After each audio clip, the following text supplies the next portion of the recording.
getting out of here today, please note that in poetry, beyond community interventions, we make sure and ensure that what we are doing is addressing needs of the society and not just their wants. Thank you so much for that.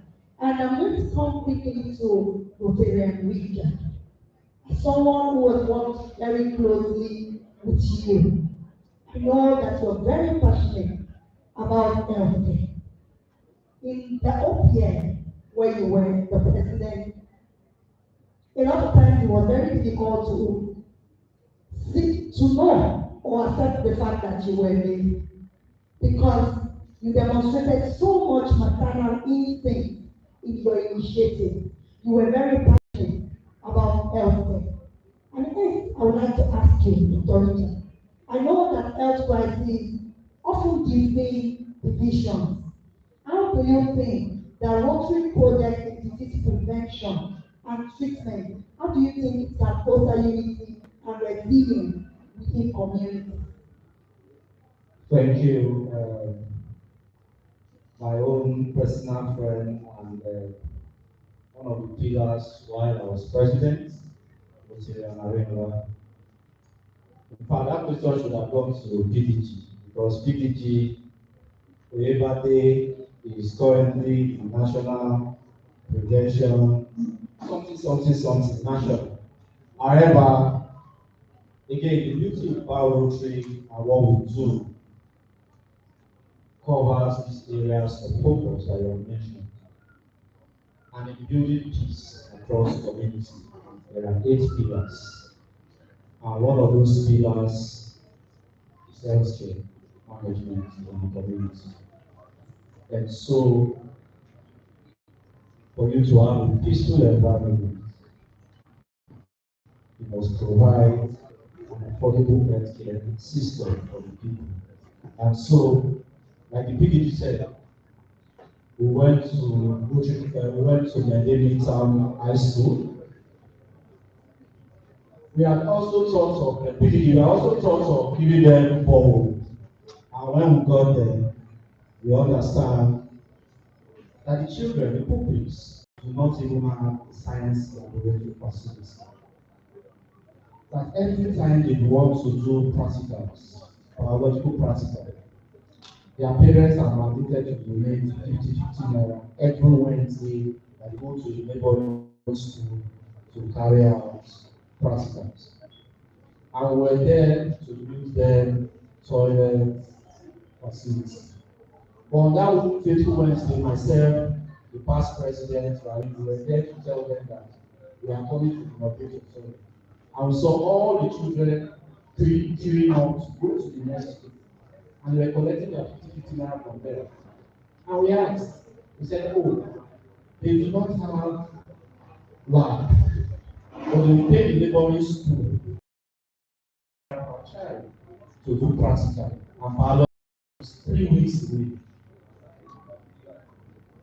And we said we need to change our focus.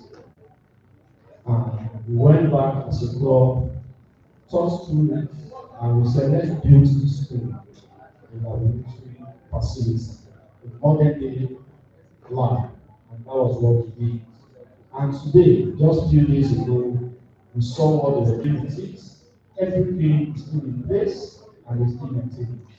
Thank you. So, thank you so much, Dr. Richard. And I'm going to immediately go back to SP. I'm saving the best of the life. Don't worry.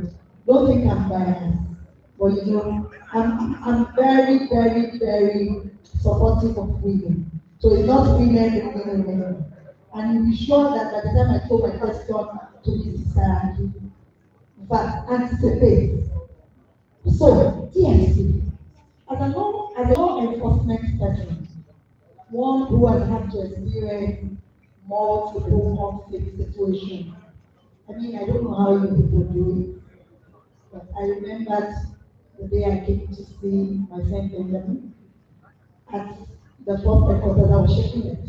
You know, just to enter, I cannot imagine that people would work within that environment because going to that place, I had to witness so many things. This one on anchor, that one being battered, this one being questioned. I was shaking. But that attest to the fact and the sanity that law enforcement brings into our society. And as ironic as it may sound, I know that there are conflicts over cases like water. It's amazing. I've witnessed, a situation where two women, they fought, broke each other's head, and guess what? The fight started from water. They wanted to fetch water, you put your bucket in front of my own, you put the bucket in front of the back of my own, the tap, water stopped running at a particular time of the day. So everybody is struggling for something as basic as water. And as someone who is an external feedback and impact assessment tool, because I mean a lot of times we also have calls to asking people about what's going on in the community and how we can advise us on initiatives. What strategies do you think that country can adopt, especially in our water and sanitation project, to turn these flag points, societal concern to opportunity where we can have community cooperative with us? Basically, what is like, that's the first thing. Basically, the human body is comprised of 70% water. That's the basic thing that we use. Every actions, every action you take. Whether you have reflex actions, you must sweat. And you sweat, you must have water resistance to sweat. But basically, you said something about conflict, whether you like it or not. When water is not available, or where there is short supply of water, there's going to be a difficult. But what do we do as policemen? And our own part is that we try to maintain peace. And if there is conflict where necessary, we try and manage it. And what we also do, as you said, we have seen those who partner with police barracks, help build boreholes and water facilities. This has been very commendable. But what do we appreciate about all this is that promoting peaceful service is something that you must do selflessly and sacrificially. For example, doing all these things you are doing is because people have that sacrifice act to do so. Because no one doesn't have his own problems. Even the policemen you see in the environment you see, we solve other people's problems, but we still have the fact that we have our own and still have to manage it the way we can. And because based on our training, and we train professionally to respond to situations without being emotional. And if we respond to these situations, we have to try and keep the balance. I wanted to bring something about the scenario you created about two people fighting with water. One person among those two people can report to the police and say that this person was fighting with I'm injured. They will not see that person is injured. We now arrest both of them. They will come and start calling human rights that the police has arrested me. I came to complain in this police station. I was arrested. It's not who complains first that is right though. Where both parties are wrong, the state is not the complainant against both of them. And that's the case. That amounts to Afri. And Afri is where two or three people are fighting. That's public fighting. They are both public fighting. And also, the same laws also created an offense of that's called the breach of the public peace. So if you breach the public peace, you can be held accountable, even if nobody is complaining against you. But once the facts point to that, we always act on it. So what am I saying that why I have to divert from your question because I have to come back to the security because you're talking about water. But I have to still divert out because basically policing deals with maintaining the peace and peace building. Because in the society we have to have people that hold people accountable when they do what is wrong. And that's the point the police comes from. And how we do all these things is by partnering with organizations to sensitize people on what is right and what is wrong. Also looking at partnering the judiciary when necessary. Or in policing, we don't always charge cases to court because some people say no. Why didn't you charge this case to court? There are some cases you don't charge to court because your evidences are not complete. Because if you take them to court and the cases are discharged, it shows that the police have not done their own work. For example, now two people fight. and we see they are remorseful, we can settle it. That's AGR, alternative judicial solution. We don't always take all cases because if you body the judiciary with all cases, it shows that you don't understand that some things are frivolous and some things are very weird that you can settle on your own without taking to court. So another thing is that why I say I commend Rotary is that the Rotary and the police are basically the same thing. Because for you to maintain peace in the society, you must serve. People are serving by providing amenities where necessary. They are serving by also sensitization because this kind of event is sensitizing people about what is right and what is wrong, whether they are making it. Because bringing people together, you have stopped people from committing crime. If some people have criminal intent before they join the group, but when they see the caliber of people you go to, they say, I have to align with these people and be a better person. At least that is one thing that fellowship of people that have better minds and a better status in society. So, and people are bringing other people, no matter their status, their past, and helping the vulnerable society when necessary. You building the school, you equipping the school with books and all these things. Doing equipping this, even this, I know you have clubs in secondary schools. You doing all those things are preventive measures that are taken to fight crime. Because a young child that doesn't have anybody that is directing him, if he joins the Rotary Club and hears about service, energy of service, even his little way of helping his parents at home, remember, yes, that's the little way of service. Even when I don't have money to give, I serve my parents like you. That will deter him from trying to commit crime. Because he will not be idle when he's doing what's expected of him. When he's submitting his quota to his society and how everything starts from the family, whether we like it or not. Because if we're not born, we will not have the chance to be part of the society. So Rotary has done a lot. My pastor is a member of the Rotary in Ibadan, and he's the president of one of the districts. And we have seen its impact. Why? Because these little sensitization programs today are not small. Because when I was young, most of these sensitization programs that companies do, pressure groups do, we have learned most of our unconsciously from all those things, and it has maintained our psyche that we need to be more sacrificial than be a collector. It's better to give than to receive. And that's what Rotary embodies. I've seen people donating today. It's not that they have that money like that, like they are billionaires or something. Even the rich, some of them do not give. But it's who that has the good heart to give that matters. And all these little things, you know, see some people that join this kind of societies always excel more in the society. Because why? Because the prayers of those people they are helping, the person provide water for. That doesn't know you. What does it mean to talk? God, bless this person. I don't know who can do this, but bless them. So you may feel that the majority are silent the good people are doing, but people are seeing it. Days are coming that basically in every society, when they are electing people into positions, you find out that Rotary is going to be very impactful. I think there's a club that the former commissioner of information in Osun State is the president of one of the district club recently became a president of that club. So what I'm trying to say that people are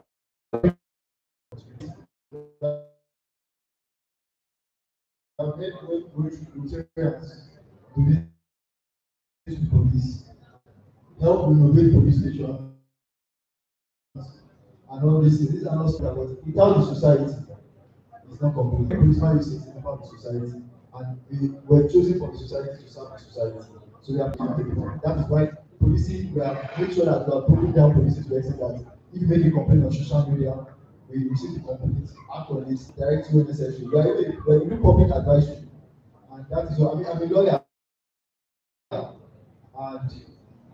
I've done a lot of pro bono services for a lot of people, refer people to lawyers if they have issues. And this I know is a means of service. And every little service we do, it becomes it's a companion to the peace we see the society we have today. Because if they look down here and say you are doing and we can't come together, we'll be thinking about how would I save my own life? Awesome.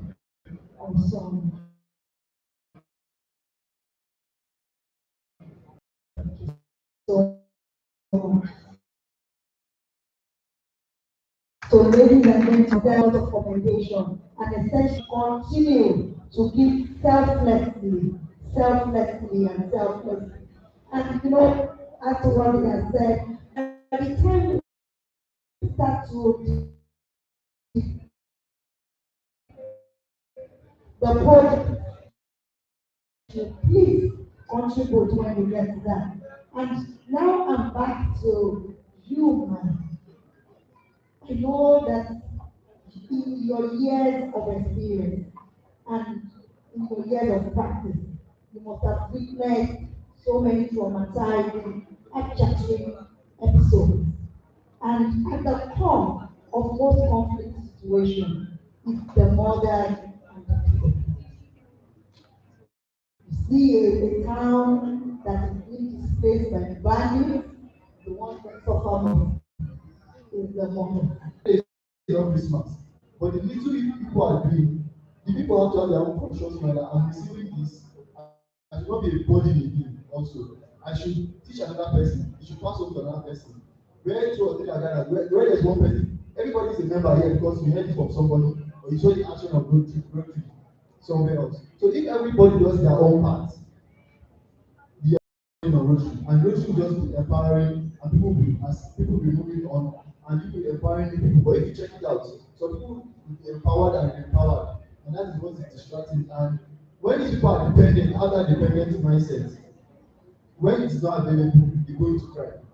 And the only thing you can do for them is, as police officers, you can put appointments for them with the court, and they go to prison. But you can't do more than what somebody can do for you or herself.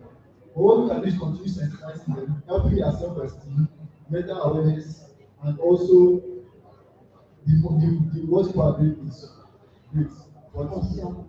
they need to help themselves. Awesome. So he's saying that at the root of every economic empowerment must be some form of sensitization, mindset shifting, because if a no mindset shift, that people will understand that there's dignity in labor, there will continuously be a persistent conflict. So we're going to take the last one from the rest members of the panel. And I'll come back to Mrs. Sarah. I know that even though you're not a Rotarian, I'm hoping that before you leave here today, you will be one of us. But I know that you have witnessed Rotarians in action. So can you share one moment or something that you have witnessed Rotary do, where you've seen that service has directly transformed that community from a conflict situation to a peaceful one? Thank you. Thanks for the question. I've not seen, but I've had the testimony of the forward. And this particular person, apparently, because I have a foundation, so this particular person told me how Rotary came and did forward, and that it was like you give them life, and you give them life. So and I've read a bit about what Rotary has done in the past and what you're currently doing, and I would say well done, and that you work so hard, and I know that you continue to do so. Thank you very much, ma'am. Dr. Richard, can you share one project or moment where you have seen service directly transform conflict into peace? All right. While I was called upon, I looked at the project, the Magic Year District Governor did in Nigeria. I followed her around some few days ago at the Skill Acquisition Center for Development.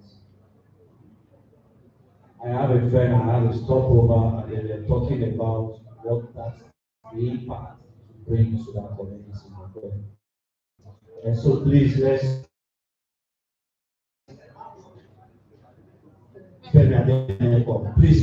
make one comments.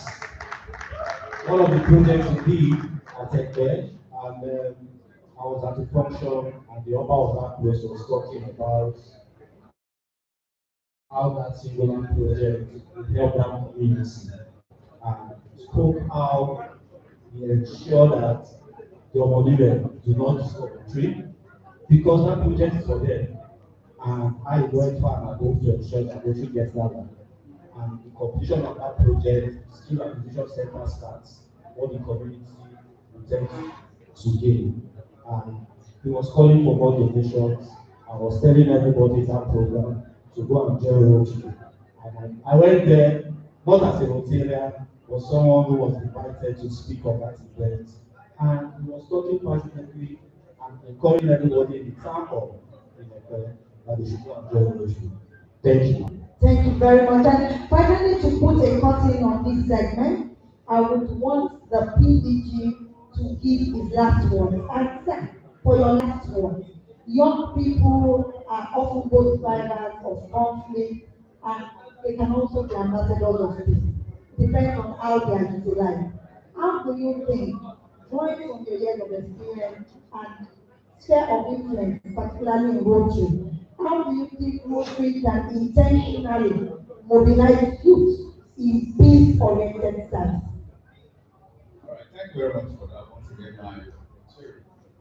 Personally, I've always thought being intentional is quite important. When we're intentional about any project, any activity, we get to the end of it, and it's usually very successful.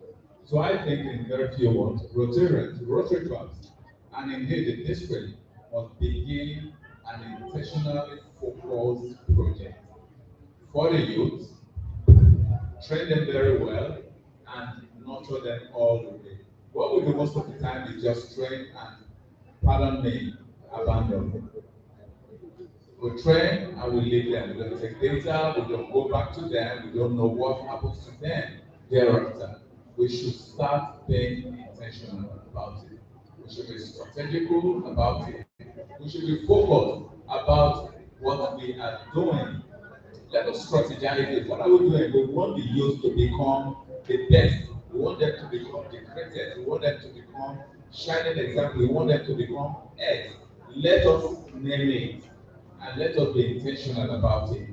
If we are not doing that, most of the time we just find out that most of the clubs, most of the districts, we just train half day and we abandon them. Trust me, until we begin to think and strategize the intentionality of our purposes, only then will resurrection. The youths of today, not all the youths of today will become the leaders of tomorrow. We will only be kidding ourselves, we'll be lying to ourselves that all the youths of today will become, no, not all the youth, a few of the youth, a few of the youth. So let us capture those few of the youth of today and let us train them and look at what it will become. Let us know that their global history, their life, and let us see that they're going to train 50. If you train 50 very well, honestly, if we please start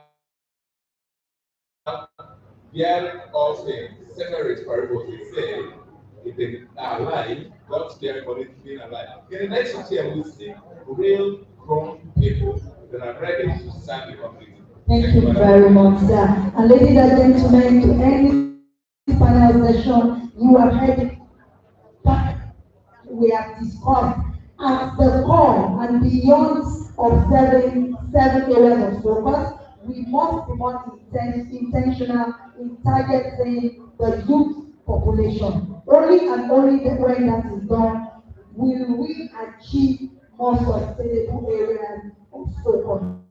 Like we have agreed, the idle ends are devil's auction. So in order and destroy the legacy that